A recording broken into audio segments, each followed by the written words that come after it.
नमस्कार शेतकरी मित्रांनो आपण आज पीक विमा संदर्भात माहिती पाहणार आहोत। 25% पीक विमा आणि 75% पीक विमा हा मिळणार का?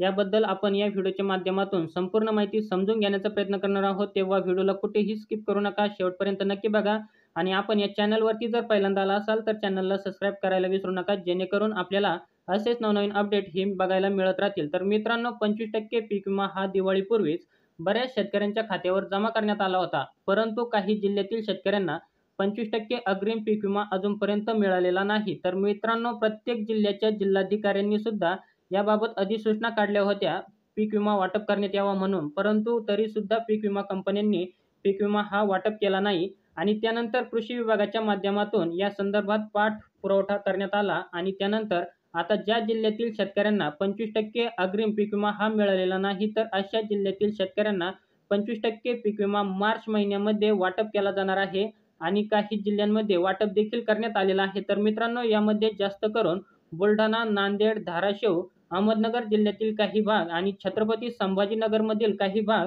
तसेच बीड, अमरावती, हिंगोली या जिल्ह्यांना अजूनपर्यंत पीक विमा हा मिळालेला नव्हता। तर मित्रांनो, त्यांना 25% अग्रिम पीक विमा देण्यात यावा असे आदेश कृषी मंत्री धनंजय मुंडे यांनी पीक विमा कंपन्यांना दिलेले आहेत आणि त्याच अनुषंगाने आता पीक विमा हा वाटप केला जाणार आहे। तसेच मित्रांनो, आता 75% पीक विमा हा कुणाला मिळणार? तर मित्रांनो, हा 75% जो पीक विमा आहे तर तो फक्त ज्या जिल्ह्यातील शेतकऱ्यांचे अतिवृष्टीमुळे नुकसान झालेले आहे आणि दुष्काळामुळे नुकसान झालेले आहे, तर अशा जिल्ह्यातील शेतकऱ्यांना हा 75% पीक विमा वाटप केला जाणार आहे। तर मित्रांनो, आपल्याला हा छोटासा व्हिडिओ आवडला असेल तर चॅनलला लाईक, शेअर, सबस्क्राईब नक्की करा। आपण असेच नवनवीन योजनांचे नवनवीन अपडेट हे घेऊन येत असतो। जय हिंद, जय महाराष्ट्र।